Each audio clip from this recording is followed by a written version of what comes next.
Bonjour, aujourd'hui je vais vous parler de l'article qui vient de sortir sur le retard en ce qui concerne les états financiers de la SAAQ. Et moi je suis choqué de la réponse de Madame la ministre qui nous disait aujourd'hui qu'il y avait des enjeux, qu'il y avait des raisons. Mais je tiens à rappeler à Madame la ministre qui a pris la mauvaise habitude de blâmer les autres, qu'elle est responsable. Qu'elle est responsable devant le Parlement, non seulement de ses propres actions, mais aussi de celles des fonctionnaires de son ministère. Aujourd'hui, nous avons devant nous un cas où les états financiers ne sont pas audités et encore la vérificatrice générale du Québec, qui c'est son rôle d'auditer les états financiers, n'a pas pu accéder à l'ensemble de la documentation. Donc aujourd'hui, ce que je demande d'une manière très claire, Madame Geneviève Guilbeault doit faire un point de presse et expliquer le pourquoi de ce retard, quelles sont les raisons, est-ce qu'il y a encore une fois un problème à l'intérieur de la SAAQ et est-ce que c'est vrai que la vérificatrice générale du Québec n'a pas pu voir l'ensemble des documents pour pouvoir faire son audit. La question se pose et aujourd'hui, nous avons vu l'enquête soulevée par Mathieu Lamotte de la Coop de l'information qui clairement a dit « La vérificatrice générale du Québec a du mal à obtenir toutes les données dont elle a besoin auprès de la SAAQ pour compléter son audit. » Qui est la ministre responsable de la SAAQ? C'est Geneviève Guilbeault. J'ai la vérificatrice générale qui n'a pas pu faire son audit. Donc, il y a une seule personne qui peut répondre à ces questions.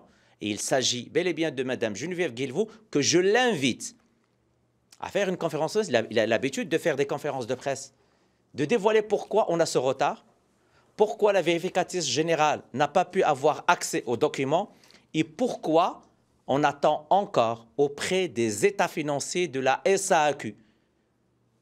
Voilà, merci beaucoup. Vous pensez qu'elle le sait et qu'elle ne voulait pas vous le dire ou qu'elle ne le sait pas? C'est quoi votre... Comment vous décodez sa réponse? Dans les deux cas, c'est elle qui est responsable. Mais votre avis là-dessus, c'est quoi? Écoutez, avec Madame la ministre, il y a toujours deux histoires. Au début, il ne le sait pas et après, il va lire. Là, maintenant, il le sait. Moi, je ne veux pas refaire le passé.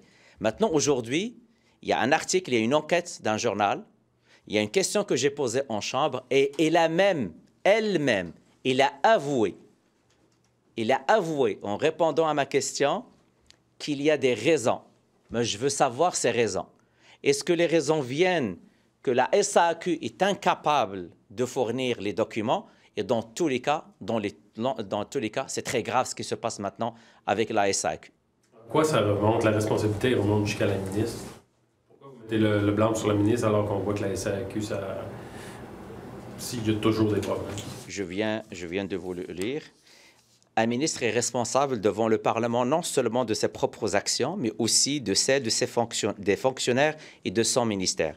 C'est ainsi qu'un ministre pourrait éventuellement être obligé de démissionner en raison d'un cas important de mauvaise gestion dans son ministère. Clairement, c'est un cas de mauvaise gestion. Ce n'est pas la première fois qu'on entend parler de la SAAQ. Elle a même elle-même changé de PDG et à un certain moment, c'est assez. Parce que il ne fallait pas attendre une enquête journalistique pour dire « Écoutez, on a un problème avec les états financiers ». C'est une information publique. Le rapport, ce n'est pas par hasard que le législateur a mentionné qu'on doit, la ministre ou le ministre doit déposer le rapport. C'est parce qu'il y a des conséquences par rapport à ça. Valider l'information, la vérificatrice générale doit faire son travail, mais le grand public, c'est quand même une société d'État extrêmement importante, surtout avec ce qu'on a vécu récemment. Deux choses. Vous dites... tantôt, elle l'a nommé, elle a un nouveau PDG. Elle a dit que c'est un bon PDG. Est-ce que vous êtes d'accord avec ça? Moi, je n'ai pas travaillé avec le nouveau PDG, donc le problème, il est où? Si on a un bon PDG et les problèmes persistent à la SAAQ, et les problèmes persistent dans d'autres enjeux que la ministre gère elle-même. Je peux revenir sur le rapport de la vérificatrice générale concernant l'état des routes. Je pense qu'à un certain moment, c'est elle qui doit se regarder dans le miroir. Parce qu'il y a beaucoup de problèmes, ça ne touche pas uniquement la SAAQ. Madame Geneviève Guilbeault, aujourd'hui, il ne peut pas prêcher l'ignorance. Il ne peut pas plaider l'ignorance. Il y a un réel problème. Il doit s'expliquer aux Québécois pourquoi la vérificatrice générale n'a pas pu obtenir les états financiers.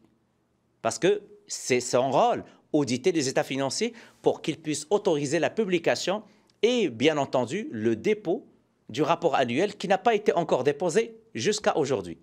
Est-ce que vous en êtes, tantôt vous l'avez dit, ça peut mener à la démission? Est-ce que vous avez demandé la démission? Écoutez, aujourd'hui, nous avons déposé une question de privilège. Je laisse la présidente de l'Assemblée nationale nous revenir. Moi, je suis prêt. Le plaidoyer, il est là. Je vais plaider demain en fonction des informations que nous avons obtenues. Je pense que nous sommes à la bonne place. La ministre ne peut pas ne pas déposer le rapport annuel de gestion de la SAQ. Ce n'est pas moi qui le dis, c'est la loi. La ministre n'a pas respecté la loi. Donc, il y a des conséquences par rapport à ça. Elle ne l'a pas. En tout cas, en croire ce qu'elle dit, c'est parce qu'elle ne l'a pas qu'elle ne l'a pas. C'est à elle de s'expliquer. C'est très grave ce qui se passe. Ce qu'on nous dit, les informations que nous avons eues, la vérificatrice générale n'a pas pu avoir accès aux documents de la SAQ. C'est une société d'État que je tiens à rappeler, qui gère plusieurs millions de dollars. C'est une société d'État qui vit d'énormes problèmes depuis quelques années sous le leadership de Geneviève Guilbeault. Merci. Merci à vous.